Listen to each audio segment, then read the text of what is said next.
I asked Corey's wife if it would be okay for me to share that we spoke. She said yes.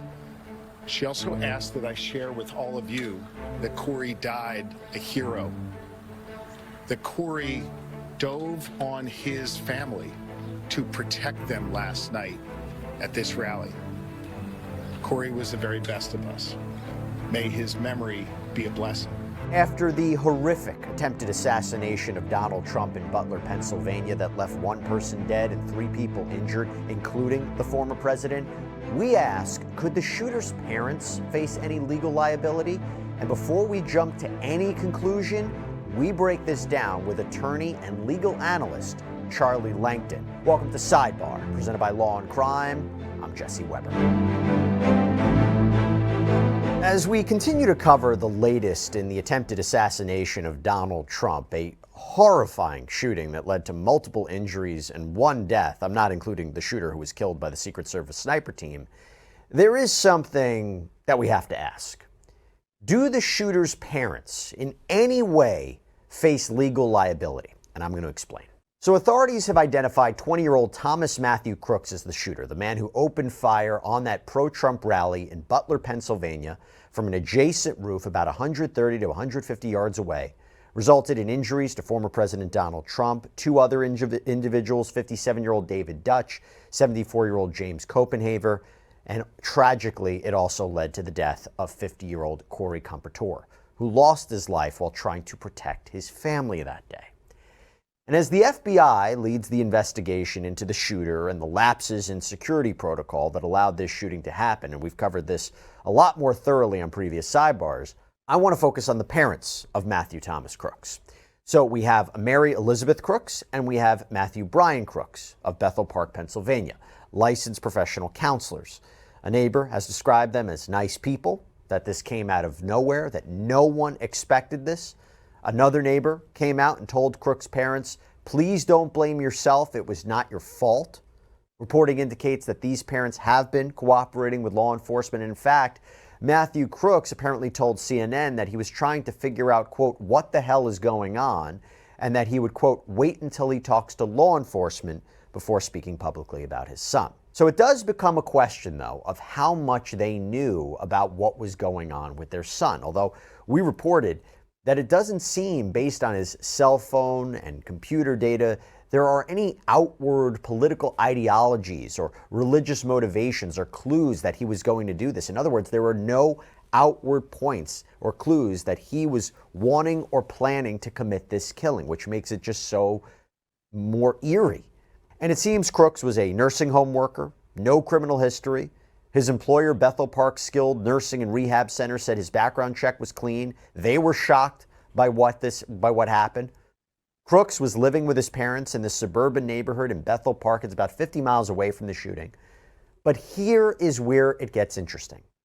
Authorities have indicated that Crooks used an AR-15 style rifle to commit this shooting using 5.56 ammunition, and that this gun and ammo was purchased legally by Crooks' father, Matthew. And I've seen some reporting that the purchase was possibly 6 months ago. I've seen other reporting indicating it was further back, a few years back. But the gun was registered to his father. That's what the reporting indicates. In fact, it was one of 20 guns registered with the shooter's father. That's what's been reported as well. And apparently this was all kept in the home. Now, according to the Washington Post, this type of weapon is very popular. About 1 in 20 adults own this type of firearm in the United States. And it's our understanding in Pennsylvania, background checks are required for long guns that are purchased from a firearm dealer, but they're not required from a private seller. And you don't need a permit or registration in Pennsylvania. And also Pennsylvania allows young people to openly carry rifles in emergencies. And my understanding also is that in Pennsylvania, they don't require gun owners to store their weapons safely. And it's also being reported that Thomas Crooks and his father, they were members of a local shooting club called the Clairton Sportsman's Club. So with all of that in mind, are the parents legally responsible? Can they be criminally charged in any way? And why do I say that? Because Jennifer and James Crumbley, remember them? We covered that case out in Michigan, the parents of the Oxford High School shooter. They were convicted of involuntary manslaughter for their purchase of the weapon that was used in that mass shooting and for their failure to properly store the weapon and keep it out of their son's hands. The jury said in that case it was foreseeable that that could happen. Now, there were some very egregious facts in that case. The idea that on the day of the shooting, they were called into the school because of alarming drawings from their son, but they didn't take him out of school. They didn't use a cable lock on the gun. They didn't tell the school about the gun, that the shooter had apparently told his family he had heard voices, that this shooter had asked his father, James, for help and to take him to the doctor, but James apparently told him to just suck it up. So you had some really, really bad facts to establish that it was foreseeable that their son would do this. But what about in this case? Are we talking about the same thing, or is it different? Well, for that, I want to bring on a very special guest, Charlie Langton, attorney, legal analyst, anchor for Fox 2 Detroit, and also WWJ News radio. And I'm here with Charlie. So, Charlie, by the way, what's the call sign for WWJ News? I should know this. I went to University of Michigan. Yeah, I know. That's great. It's 950, AM 950 on the dial. It's been around for over 100 years. But it was the Crumbley case is an amazing case. And you're a lawyer. I'm a lawyer. So I went to the Detroit College of Law, which unfortunately now affiliated years after I graduated with Michigan State. So there may be a little rivalry. Maybe that's okay. We'll allow it here. It's fine. It's all fine. No, and look, Charlie, I'm so glad to have you on. First of all, it's great to meet you. But to be clear, and I want to be very, very clear about this, there is no indication at this point that the parents are in any way responsible for what happened. I can't be more clear about that. But having said that, if the gun was purchased by the father, we do have to ask some questions. So I ask this question of potential legal liability for the parents. What are you thinking about? I'll give you the short answer is no. And I looked at the very same thing because it struck me, the first thing that struck me was that the father in the Crumbley case bought the gun for Ethan Crumbley, the shooter. And then the father in this case bought the gun for his son, the Trump shooter. But there's a big difference here. Ethan Crumbley, the shooter at the Oxford High School, was 15 years old. This guy was 20 years old. And under Michigan law, and the only way that the prosecutor brought this case was because that the parents have a legal duty to take care of their minor son. And if they breach that duty in a reckless way, then a jury could find involuntary manslaughter. And there are a number of jury instructions on that, and a number of instructions to the jury in both the James and Jennifer Crumbley trial about the duty on a parent to protect the child. And as you said just a minute ago, if you don't store your guns the right way, and if you are reckless in giving a 15-year-old a gun, etc., and not taking the kid out of school when you knew or should have known that the child had some mental illness and could have posed a danger, you breach the duty as a parent. That's Crumbley. But that's not the case here. He was 20 years old, an adult who under, as I understand Pennsylvania law, I don't practice there, but it's similar to Michigan, is that there's no duty on the part of the parent to take care of an otherwise healthy. Well, the reason I ask you if it's different is because he was living with them. And so let's just think about that for 1 second. I'm going to read you what the involuntary manslaughter is for Pennsylvania. And it says a person is guilty of involuntary manslaughter when as a direct result of the doing of an unlawful act in a reckless or grossly negligent manner, or the doing of a lawful act in a reckless or grossly negligent manner, he causes the death of another person. In my understanding, it's a very serious crime in Pennsylvania because it can carry up to 5 years in prison, although it is labeled as a misdemeanor, which I thought was interesting. But anyway, so when you look at that language, you don't believe, even though he was living with them, right, that the parents have any kind of responsibility for storing the gun or for what happens with that gun, right? No, because there's a superseding cause here is that the 20-year-old, is an adult. The 20-year-old took the gun and shot at Trump and killed other people. So again, you still need a causation element. That may be the definition. And let's assume for the moment that the father was grossly negligent, although I don't know how having 20 legal guns purchased legally, presumably stored legally, although I don't know that. But assuming all that was, I don't even know how you're going to get over the first prong of recklessness or certainly gross negligence. But even if you do get somehow, a jury would say that's all grossly negligent, the cause of the deaths and the injuries would be would be this adult. And there's no legal duty imposed, unlike Crumley. See, Crumley, you got to go the extra way. When you've got a minor, the parents have a duty. And if you breach that duty, then yes, you cause the injury. It is foreseeable, as you just said, that a minor might get a hold of an illegally stored gun, especially a minor with some mental illness, and then go out and kill someone. Yeah. This is not the case here. And I don't read that into the jury instruction that you've got in Pennsylvania. So I don't even think they can bring a charge in this case. Let me ask you an interesting legal question when it comes to the idea of responsibility and duty and foreseeability. You know, in the Crumley case, you was very clear, at least to me and clear to the jury, that it was foreseeable that not only he could gain access to the gun, but he would commit a school shooting in that neighborhood. Isn't there something for the legal analysis to say this happened 50 miles away? So when you talk about the location of the crime, does that ever come into a factor that this wasn't somebody who took out a weapon and used it at a school, but the allegation was that he took the weapon and then traveled 50 miles to a political rally and opened fire on the former president of the United States? Would you say that matters in the foreseeability analysis? Yeah, but it helps the parents of the guy. Be my defense. Sure. Yeah. No. Absolutely. How's the parents going to know he goes? It'd be better if he shot in the neighborhood, perhaps.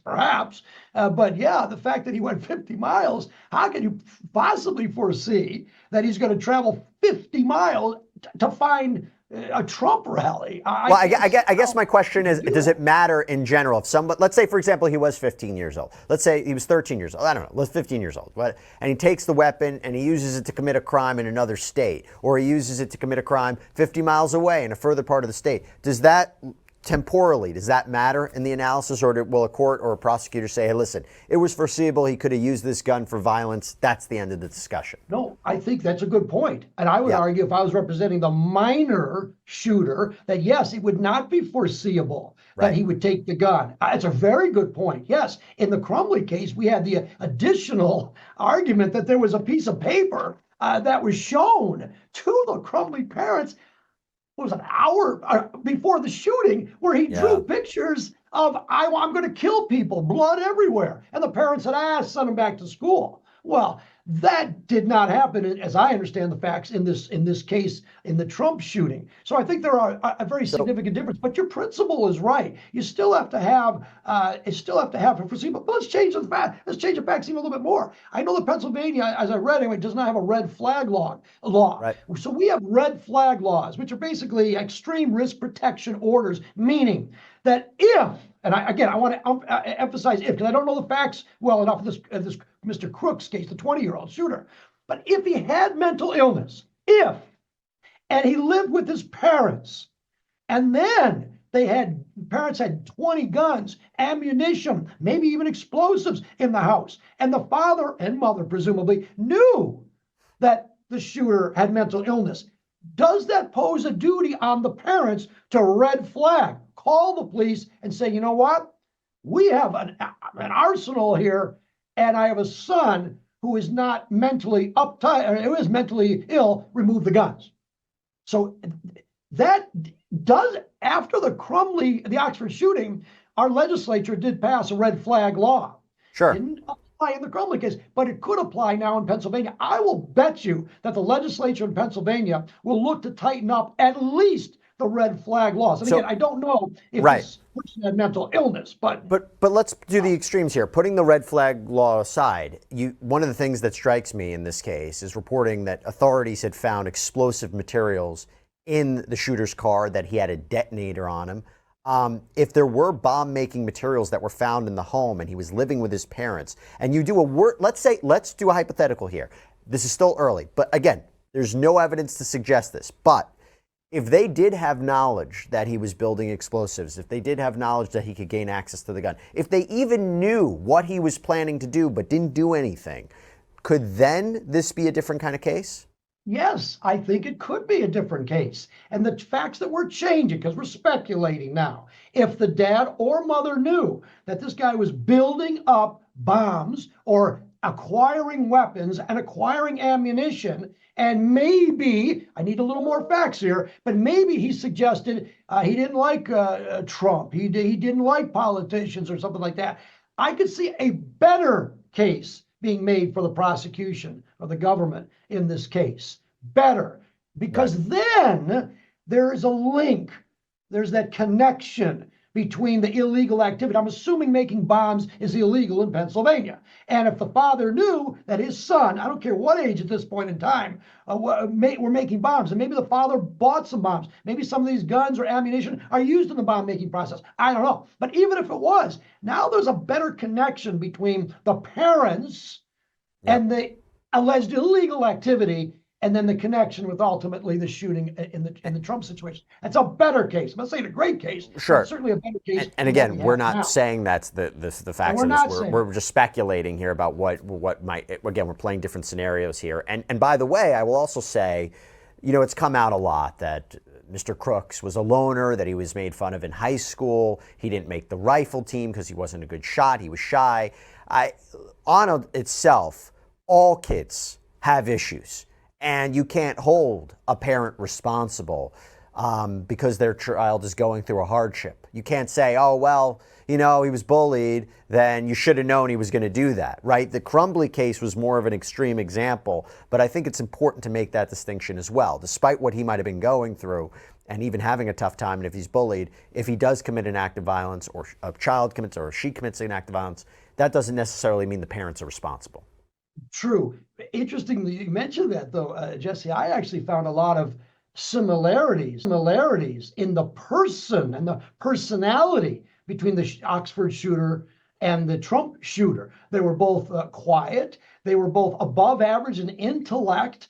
They were both loners. They didn't have many friends. They both lived with parents. They both grew up in a fairly well-to-do middle America city. So there are similarities in the makeup here. Doesn't mean they're criminals, right. But it does.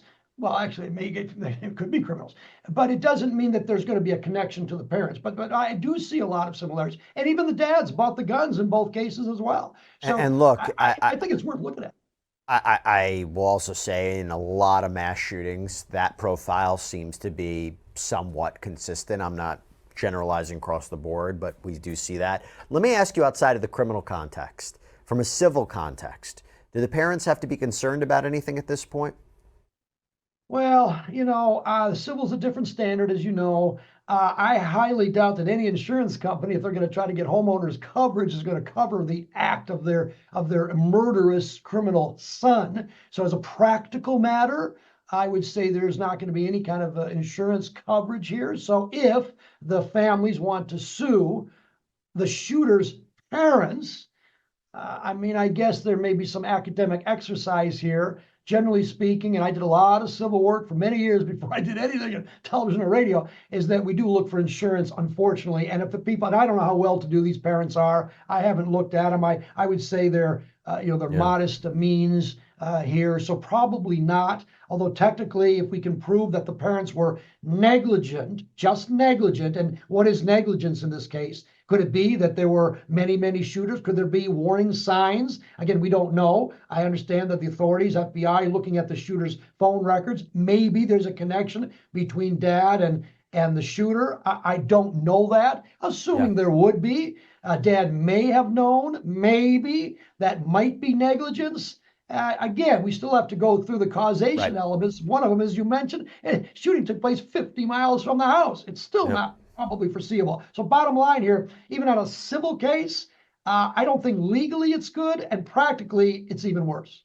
Yeah, and look, we're still in the early stages, but every piece of evidence that's come out so far and every indication, even from people who knew the family, said this is all a shock, came out of nowhere. No one expected this, and even one neighbor said to the parents, do not blame yourself for what happened. The parents fully cooperating. So again, no indication that the parents are in any way responsible for what happened here. But I thought it was important to discuss because I know people are wondering about it and wondering about how we got access. But listen, Charlie Langton, you can check him out, Fox 2 Detroit, WWJ 950. Great legal analyst, great attorney, and what a great voice. I can hear you on the radio already. My gosh, it's fantastic. But thanks so much for coming on, Charlie. Appreciate it. Thank you, Jesse. I appreciate it. All the best. Thank you. Hey, that was a great conversation with Charlie, but right after we recorded, something came out that I need to address. According to Fox News, Crooks' parents were looking for him before the shooting. Yeah, they apparently called police, were reportedly concerned about him. We don't know the details. We don't know the context of what they were worried about, whether it had anything to do with the shooting. And by the way, I should tell you, if they did discover something on that day about him potentially going to be killing the former president of the United States or doing something in Butler, Pennsylvania, if they discovered it at that time, at that moment, and immediately called police, that is very different from a legal point of view than if they had advanced knowledge of what was going on with him, as I discussed with Charlie. And look, it is being reported also that authorities, they searched the home, they found a bulletproof vest, possible explosive materials, a 3D printer, that he apparently had been receiving multiple packages over the last few months, possibly containing hazardous materials. So this again goes to the question of the parents' knowledge. What was maybe kept secret from them? What should they have known? How much were they asking questions? How much was this foreseeable? And it's our understanding that the parents are cooperating with law enforcement, so we shall see what happens. But again, had to mention this development, and if true, they might have had knowledge about something, but it does become a question of what that was and when they found out.